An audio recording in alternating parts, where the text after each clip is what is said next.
Hello, good afternoon. अ,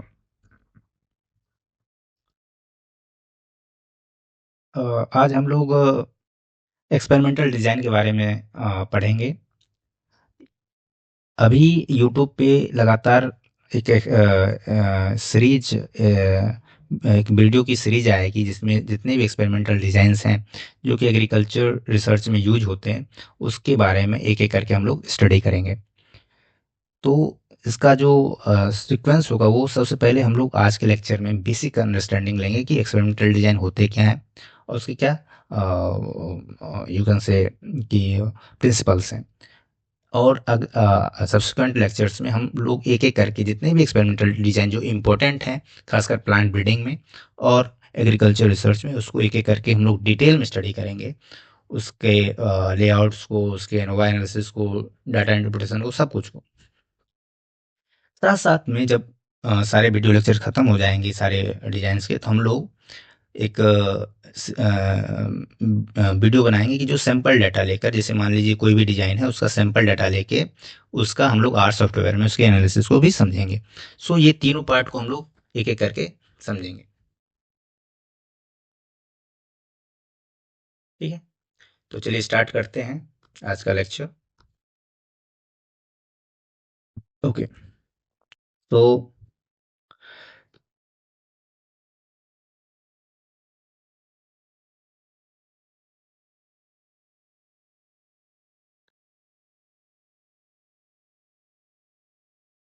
सबसे पहले हम लोग ये जानते हैं कि इसकी ज़रूरत क्या पड़ी, एक्सपेरिमेंटल डिज़ाइन को हम लोग को पढ़ने की ज़रूरत क्या पड़ी। जो हम लोग एक्सपेरिमेंट होता है, जो हम लोग रिसर्च करते हैं, रिसर्च जो होता है वो दो तरह के होते हैं। एक होता है सैंपल सर्वे स्टडी, एक होता है एक्सपेरिमेंटेशन, एक्सपेरिमेंटल स्टडी। ठीक है, अब सैंपल सर्वे स्टडी का मतलब क्या होता है? इसका मतलब होता है जो हमारे पास एग्जिस्टिंग पॉपुलेशन है, जो हमारे पास एग्जिस्टिंग पॉपुलेशन है उसके बारे में डाटा कलेक्ट करना और उसकी स्टडी करना है।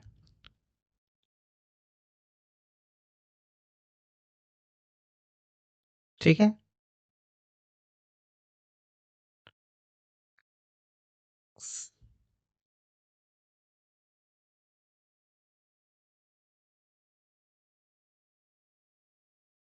अब समझो कि जो सैंपल सर्वे में हम लोग क्या करते हैं, मान लो आप एग्जांपल से समझ सकते हो कि आप एक आइलैंड पे गए, आप एक स्टडी कर रहे हो जिसमें आप एक आइलैंड पे गए, आपको ये पता करना है कि किसी भी बर्ड का फीडिंग हैबिट क्या है, क्या खाता है वो। तो आप क्या करोगे, एक आइलैंड पे जाओगे, उसमें वो एक पर्टिकुलर बर्ड्स के डाटा को रिकॉर्ड करोगे कि वो क्या क्या खाते हैं। ठीक है, तो आप ऐसा नहीं कर रहे हो कि एक बर्ड के पॉपुलेशन को क्रिएट कर रहे हो, वो ऑलरेडी एग्जिस्टिंग बर्ड का पॉपुलेशन वहाँ पे है।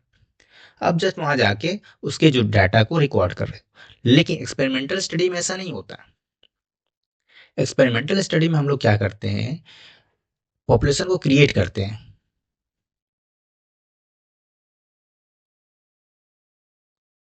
फिर इसके ऊपर स्टडी करते हैं, then we collect data, then study. ठीक है, तो एक्सपेरिमेंटल स्टडी ये होता है कि हमारे पास जो प्री एग्जिस्टिंग जो नेचुरल पॉपुलेशन है वो नहीं होता। एग्जिस्टिंग पॉपुलेशन या इसको कह सकते हो नेचुरल पॉपुलेशन, इसमें हम लोग आर्टिफिशियली क्रिएट करते हैं पॉपुलेशन और उसके बाद हम लोग उसकी स्टडी करते हैं। ठीक है, चलिए तो ये एक्सपेरिमेंटल स्टडी करने के लिए ही हमें एक्सपेरिमेंटल डिजाइन की जरूरत होती है।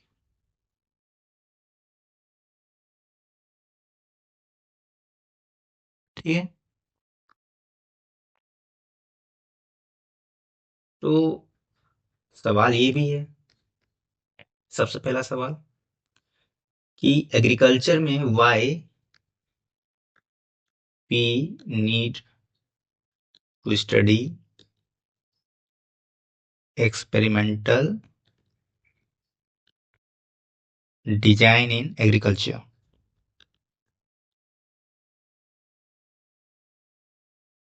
सवाल अच्छा है, और ये सवाल की जानकारी भी मुझे होनी, इसकी आंसर की जानकारी हमें होनी चाहिए।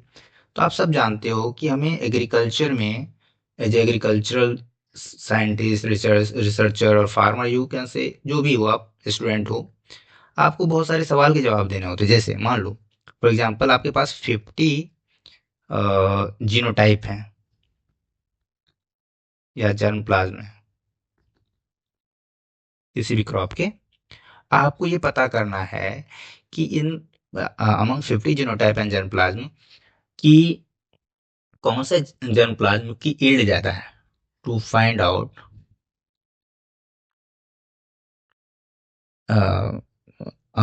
Find out yield potential of germplasm. ठीक है, यील्ड हो सकता है यहाँ पे आपका, कुछ और भी हो सकता है, मतलब आप यू कैन से कि ग्रेन लेंथ हो सकता है, डिजीज रेसिस्टेंस हो सकता है, कुछ भी हो सकता है। सो अमंग 50 जीनोटाइप हमें ये पता करना है कि जो 50 जीनोटाइप में से किस जीनोटाइप का यील्ड सबसे ज़्यादा है, किस जीनोटाइप का यील्ड कम है, किसका इंटरमीडिएट है, किसका ग्रेन लेंथ ज़्यादा है, किसका ग्रेन लेंथ कम है, किसका, किस में डिजीज रेसिस्टेंस है, किस पर्टिकुलर डिजीज के लिए किस किस में रेसिस्टेंस है। अगर आपको इन सब चीज़ों को जानना है तो आपको सबसे पहले इस जीनोटाइप को एक पर्टिकुलर एक्सपेरिमेंटल डिजाइन में लगाना होगा, ट्रायल में। ठीक है, उसके बाद उसका डाटा एनालिसिस करके ही आप इसकी जानकारी ले सकते हो। और भी चीज़ें होती हैं, जैसे कि आपको ये भी जानकारी चाहिए कि भाई कौन सा फर्टिलाइजर का डोज अप्रोप्रिएट होगा, डोज ऑफ फर्टिलाइजर। ठीक है, आपको ये भी जानकारी होनी चाहिए कि इरिगेशन इरिगेशन मेथड। तो इन सारी चीज़ों को जानने के लिए हमें एक्सपेरिमेंटल डिजाइन को समझना बहुत ज़रूरी है। ठीक है,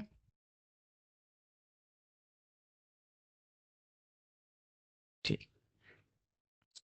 तो एक्सपेरिमेंटल डिजाइन को समझने के लिए सब कुछ हमें फंडामेंटल टर्मिनोलॉजी को भी समझना पड़ेगा।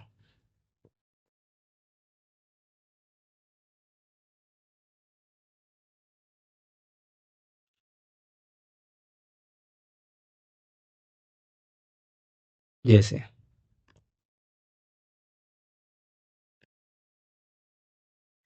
एक है, सबसे पहले हम ये समझते हैं कि ट्रीटमेंट क्या होता है।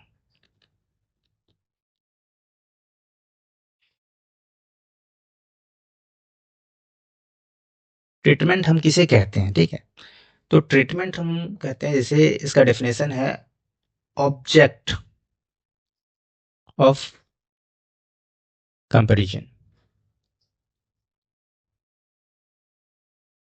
हम जिस चीज को कंपेयर करते हैं उसी को हम लोग ट्रीटमेंट कहते हैं। ये क्या हो सकता है, क्या ऑब्जेक्ट ऑफ कंपैरिजन क्या हो सकता है। ये हो सकता है वैरायटी, हो सकती है, वैरायटी को कंपेयर करना चाहते हैं। हो सकता है different dose of fertiliser, dose of fertiliser हो सकता है।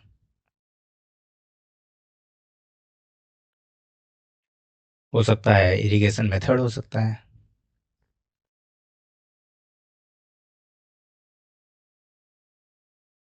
कुछ भी हो सकता है।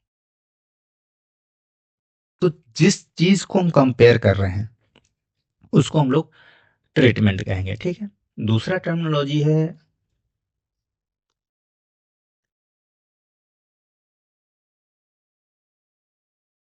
Experimental material.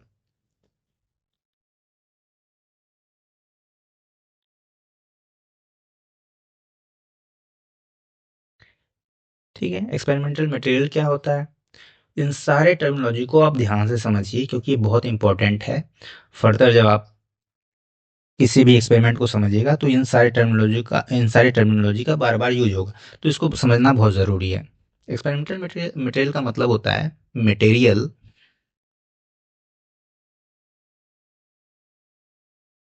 on which treatment is applied.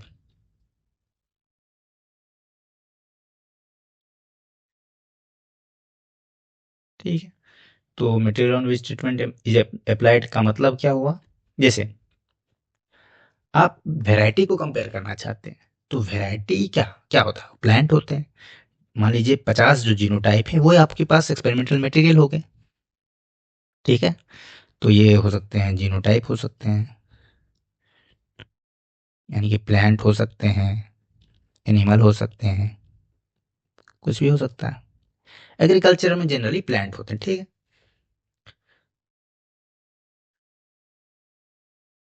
Okay. अगर हम तीसरा टर्मिनोलॉजी की बात करें जो कि बहुत इंपॉर्टेंट है समझना, वो है experimental unit.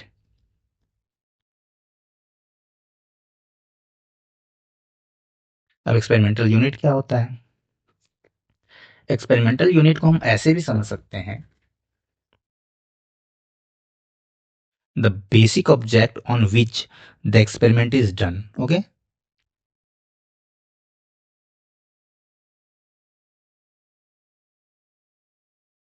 The basic object on which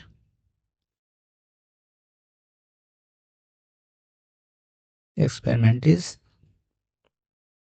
done.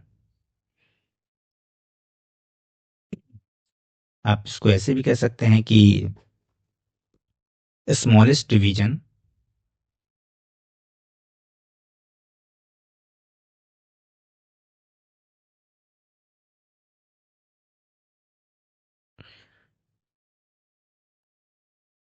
Smallest division of experimental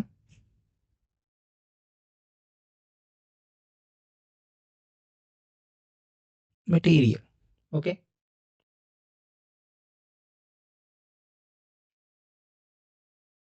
example क्या है इसका? ये प्लॉट हो सकता है, ये यू कैन से प्लांट हो सकता है, इंसेक्ट हो सकता है, कुछ भी हो सकता है।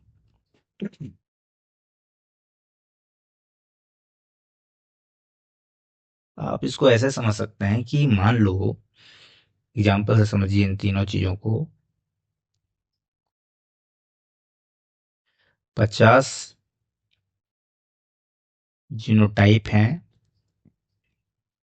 ट्रायल लगाना है और ये समझना है कि मतलब ये मतलब 50 जीनोटाइप में ये समझना है कि इसका यील्ड किसका बेहतर है, ग्रेन लेंथ किसका बेहतर है, प्लांट हाइट किसका कैसा है। ठीक है, जो भी, ये ट्रेड को समझना है। तो इसमें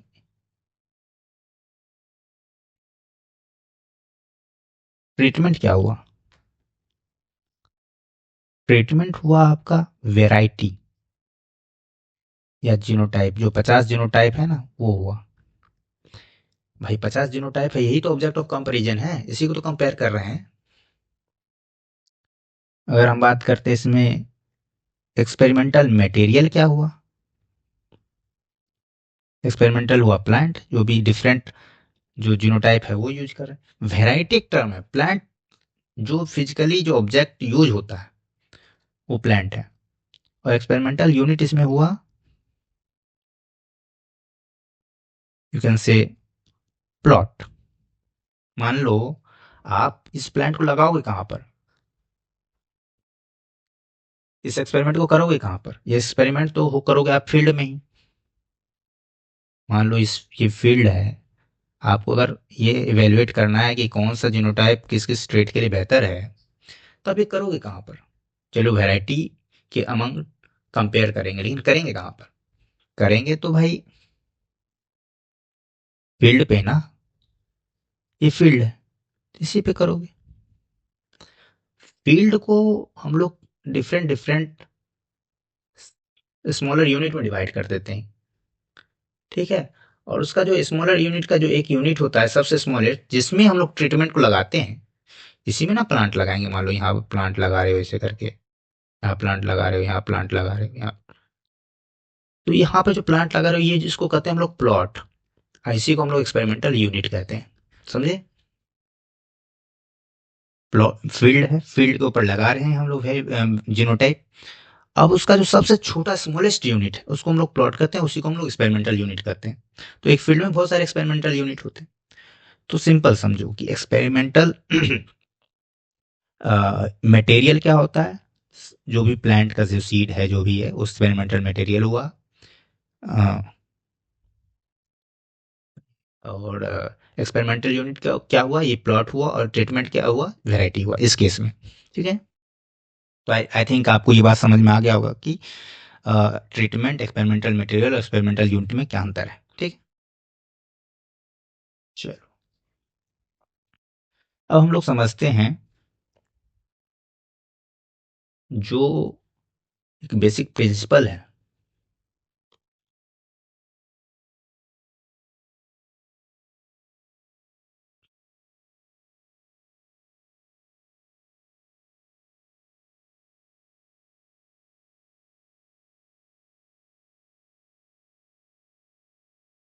जो बेसिक प्रिंसिपल है एक्सपेरिमेंटल डिजाइन को, उसको हम लोग समझते हैं। तो आप सब बचपन से जानते आ रहे हो कि जो यूजी में भी आप लोगों ने पढ़ा होगा कि तीन बेसिक प्रिंसिपल हैं। कौन कौन से हैं? रेप्लिकेशन, दूसरा है रेंडमाइजेशन, और तीसरा है लोकल कंट्रोल। ये थ्री प्रिंसिपल है एक्सपेरिमेंटल डिजाइन के।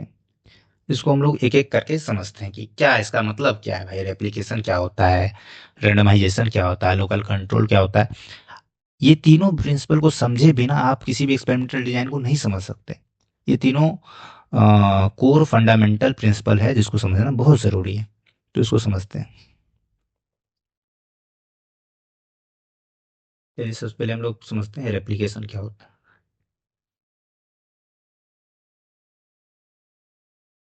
रेप्लिकेशन से आप क्या समझते हैं? जैसे अम, इसको कह सकते हैं हम लोग रिपीटिशन। क्यों? रेप्लिकेशन मतलब क्या है? रिपीटिशन।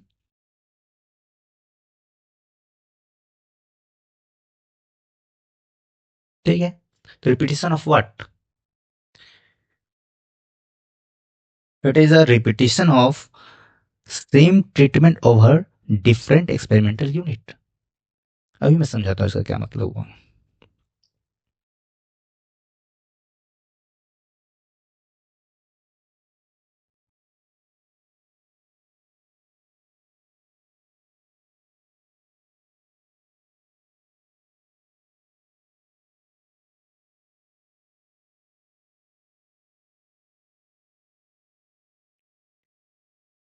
समझो आप,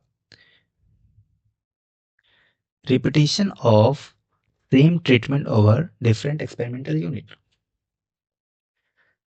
ट्रीटमेंट भी आप जानते हो क्या होता है, एक्सपेरिमेंटल यूनिट भी आप जानते हो क्या होता है। अभी आपको समझाता हूँ रेप्लिकेशन का क्या मतलब है।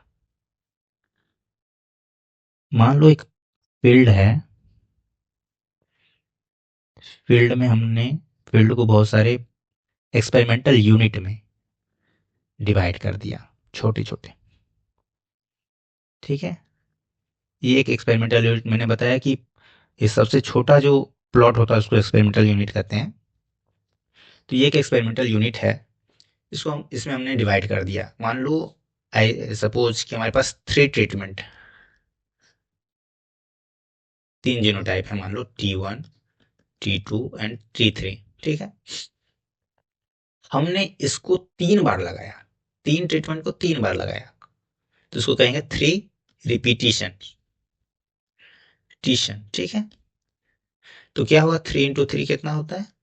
9। 9 प्लॉट चाहिए। मान लो T1, T2, T3 को ऐसे लगाया, इसी तरीके से इसको रिपीट किया।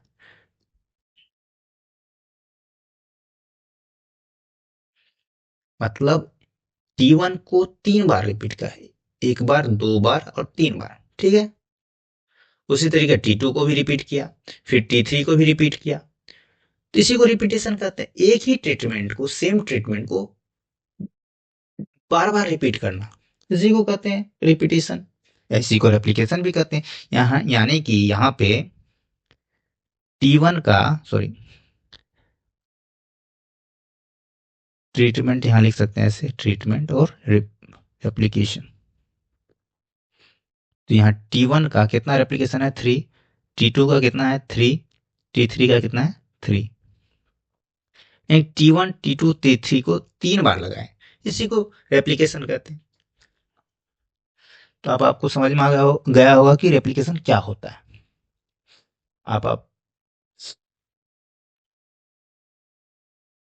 अब आप हमसे पूछोगे कि ये भाई ठीक है, रेप्लिकेशन क्या होता है, ये तो समझ में आ गया, करते क्यों? जरूरत क्या है इसका? ठीक है, तो करते क्यों है ये भी समझ लो। एक एग्जांपल समझो कि मान लो आपकी क्लास में एक टॉपर है।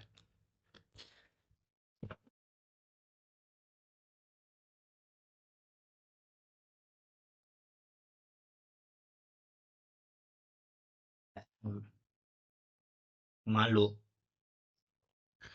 आपकी क्लास में एक टॉपर है, ठीक है।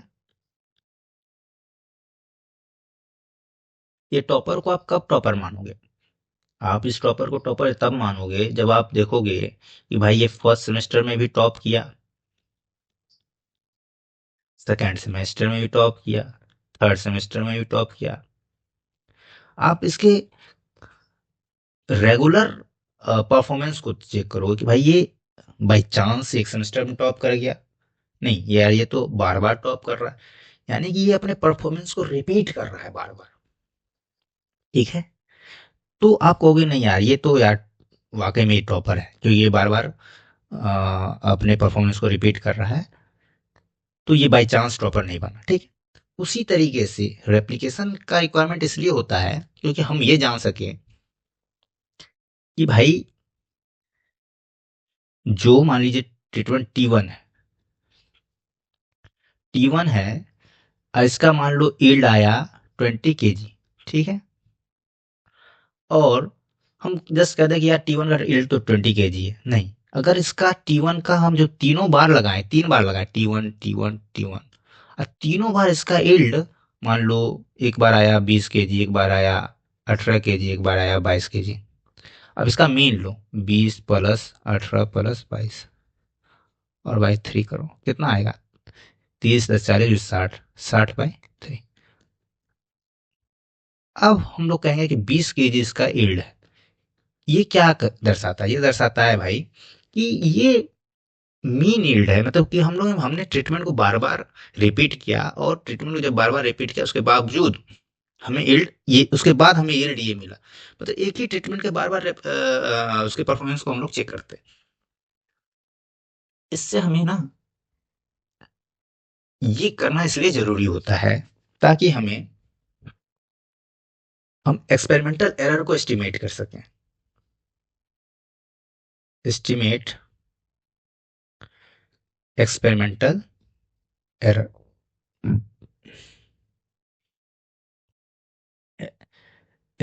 एक्सपेरिमेंटल एरर क्या होता है?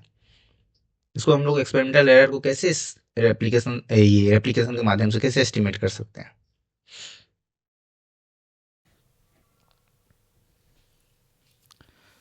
जो रेप्लिकेशन है, रेप्लिकेशन जो हम लोग करते हैं, इसके माध्यम से हम लोग एक्सपेरिमेंटल एरर को एस्टिमेट करते हैं। ये रेप्लिकेशन एक्सपेरिमेंटल एरर को एस्टिमेट करने में हेल्प करता है। ठीक है, चलिए, तो ये रेप्लिकेशन फर्स्ट प्रिंसिपल रेप्लिकेशन हुआ। अब सेकंड प्रिंसिपल की बात कर लेते हैं। चलिए, दूसरा प्रिंसिपल है रैंडमाइजेशन। ठीक है,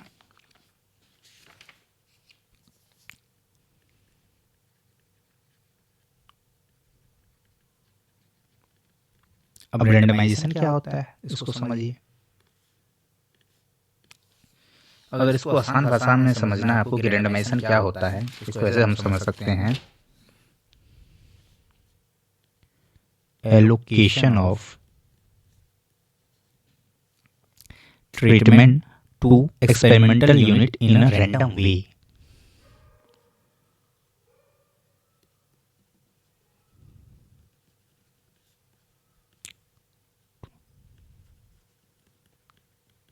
इन रैंडम वे क्या मतलब हुआ इसका भाई? सो इसका मतलब ये हुआ कि हम लोग जो ये मान लो फिर से ड्रॉ करते हैं इसको,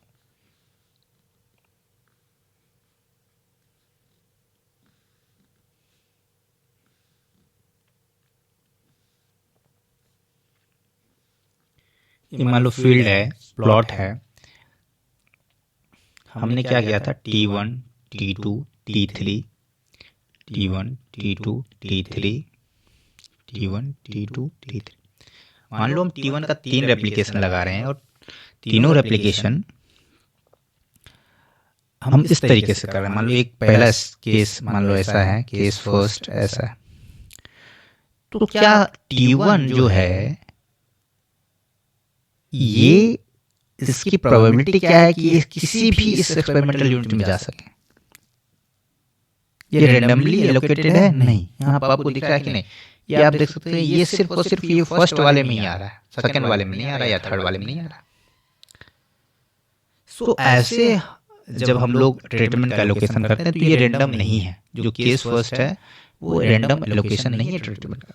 लेकिन वहीं आप दूसरा केस को समझो, मान लो ऐसा है कुछ, हमने इसको एक फील्ड को डिफरेंट एक्सपेरिमेंटल यूनिट में डिवाइड किया और इसको T1 यहाँ पर, एक T1 को यहाँ पे एलोकेट किया, फिर T1 को यहाँ पे किया, फिर T1 को यहाँ पे किया, T2 को यहाँ पे किया, T2 को यहाँ पे किया, T3 को यहाँ पे किया, T3 को यहाँ पे किया। अब आप देखो इसमें T1 और T2 और T3 इसका ये रैंडम एलोकेशन है। इसमें आपको एक पर्टिकुलर फिक्स पैटर्न नहीं देख पाओगे। तो यही है, इसी को कहते हैं random allocation of treatment in different experimental unit. तो ये करना इसलिए जरूरी होता है, ये केस 2 मान लो, ये करना क्यों जरूरी है? ये करना इसलिए जरूरी है मेरे भाई कि एक्सपेरिमेंटल एरर जो है, जो हम लोग एस्टिमेट करते हैं एक्सपेरिमेंटल एरर, ये it should be unbiased estimate. ये अनबायस्ड एस्टिमेट होना चाहिए, ये कोई बायस नहीं है।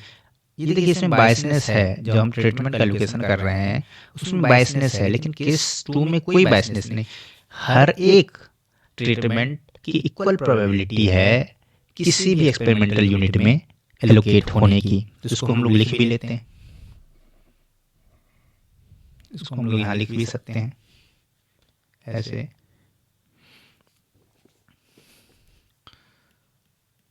प्रोबेबिलिटी of getting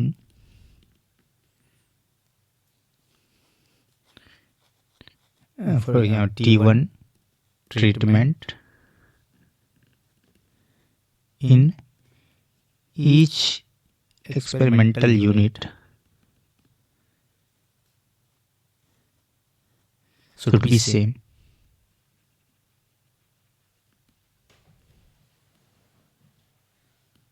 ठीक है।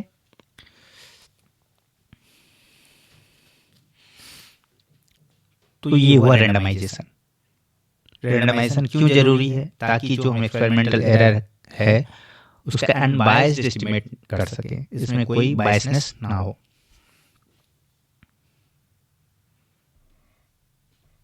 अब तीसरे प्रिंसिपल की बात कर लेते हैं। तीसरा प्रिंसिपल क्या है?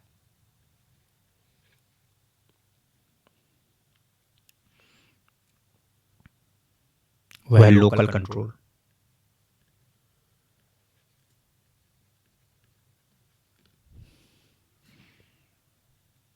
इसी को हम लोग कहते हैं एरर कंट्रोल। ठीक है।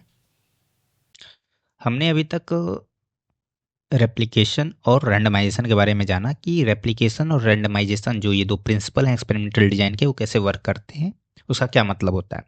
चलिए हम तीसरे प्रिंसिपल के बारे में जानते हैं, जो कि है लोकल कंट्रोल एंड, या इसी को हम लोग कहते हैं एरर कंट्रोल। इसकी क्या क्या होता है। एग्रीकल्चर में हम लोग एग्रीकल्चर रिसर्च जो करते हैं या जो भी ट्रायल लगाते हैं, वो कहाँ लगाते हैं, वो लगाते हैं, जो भी एक्सपेरिमेंट करते हैं वो लगाते हैं फील्ड में इन जनरली। अब जब फील्ड में लगाते हैं तो फील्ड ऐसा जरूरी थोड़ी ना है कि होमोजीनियस होता है, होमोजीनियस फर्टिलिटी होती है फील्ड में। फील्ड तो हेट्रोजीनियस होता है इन टर्म्स ऑफ फर्टिलिटी। मतलब आप ऐसा समझो, ये फील्ड है, ठीक है। अब फील्ड में हो सकता है यहाँ यहाँ पर जो फर्टिलिटी है, यहाँ पर जो फर्टिलिटी है वो अलग हो। यहाँ पे हो सकता है हाई फर्टिलिटी हो, और यहाँ पे लो फर्टिलिटी हो। पॉसिबल है।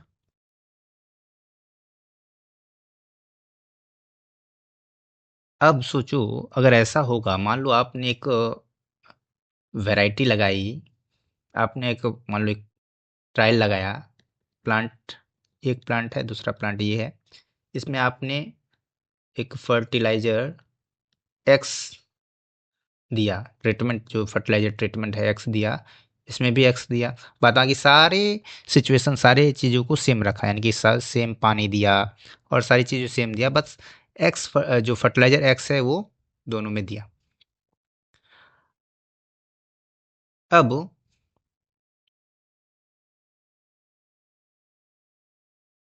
इसका जो यील्ड आया वो 20 kg आया, जो इसका यील्ड आया वो 15 kg आया। आप ये कह सकते हो कि जो 15 kg यील्ड आया है वो इस फर्टिलाइजर की वजह से आया, आप ये कह सकते हो ये ट्रीटमेंट की वजह से ये यील्ड में लॉस आया है, या ये लो फर्टिलिटी की वजह से यील्ड में लॉस आया। आप ये नहीं कह सकते।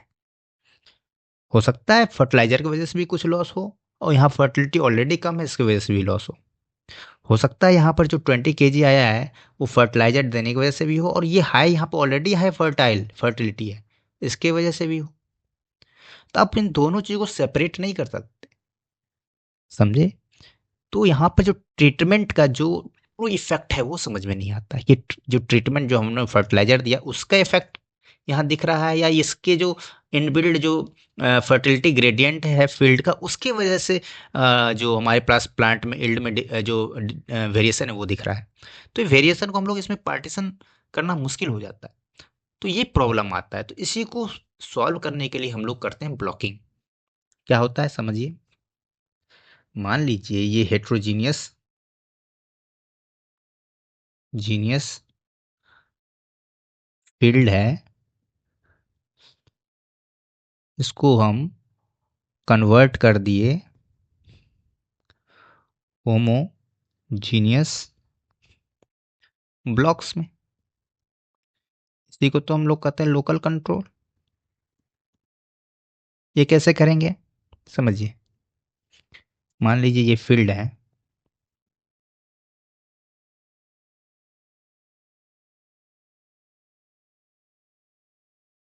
इसमें फर्टिलिटी ग्रेडियंट ऐसा है, ये लो है, ये हाई है, यानी कि इधर लो फर्टिलिटी है, इधर हाई फर्टिलिटी है, इधर लो फर्टिलिटी है, इधर हाई फर्टिलिटी है। अब क्या करते हैं हम लोग, इसमें हम लोग ब्लॉकिंग कर देते हैं perpendicular to the fertility gradient. Fertility gradient ये है, इसके परपेंडिकुलरली हम लोग इस फील्ड में ब्लॉकिंग कर दी। अब ये ब्लॉकिंग करने से होगा क्या, अब देखो यहाँ पर अगर मान लो लो है तो हो सकता है इसके आसपास भी लो ही हो, तो लो लो वाले एक ब्लॉक बन जाएंगे, इंटरमीडिएट वाले एक ब्लॉक बन जाएंगे, और हाई वाले एक ब्लॉक बन जाएंगे। तो हम ये हाई वाले अगर एक ब्लॉक बन जाए तो ये पूरा ब्लॉक तो होमोजीनियस हो गया ना। मेरी बात समझो, ये लो वाले एक एक एक ब्लॉक में आ गए तो ये तो ब्लॉक तो होमोजीनियस हो गया, भले लो वाला ही हो लेकिन होमोजीनियस तो है, ठीक है। यही है कि जो हेट्रोजीनियस प्लॉट है उसको हम लोग होमोजीनियस ब्लॉक में कन्वर्ट्स कर देते हैं, ठीक है। ये जो कन्वर्जन, इसी को हम लोकल कंट्रोल कहते हैं। सपोज अगर मान लो फर्टिलिटी ग्रेडियंट ऐसे हो, लो टू हाई, तो क्या करो, इसके परपेंडिकुलर ब्लॉकिंग करेंगे, ठीक है, ताकि यहाँ लो लो वाले एक में आ जाएंगे, इंटरमीडिएट वाले एक में आ जाएंगे, हाई वाले एक ब्लॉक में आ जाएंगे, ठीक है। इससे क्या होगा, इससे ये लोकल कंट्रोल क्या करता है, लोकल कंट्रोल का बेनिफिट क्या होता है, ये रिड्यूस करता है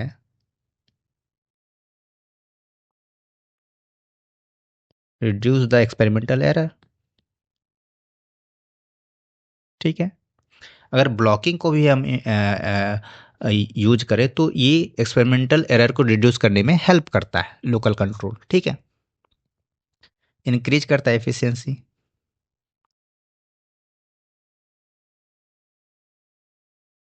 सो ये तीन प्रिंसिपल थे एक्सपेरिमेंटल डिजाइन के, जो समझने बहुत ज़रूरी हैं, जिसको मैंने अपने इस वीडियो लेक्चर के माध्यम से आपको समझाया। आई होप आप लोगों को वीडियो अच्छा लगा होगा, समझ में आया होगा। किसी किसी भी तरह का डाउट डाउट है तो आप कमेंट कर सकते हो, ओके। अब क्या है कि अगले लेक्चर में हम लोग, ये हम लोगों ने जो पढ़ा है उसको एक बार तो रिवाइज कर लेंगे थोड़ा सा। उसके बाद हम लोग डिफरेंट डिफरेंट एक्सपेरिमेंटल डिजाइन के बारे में पढ़ेंगे, ओके।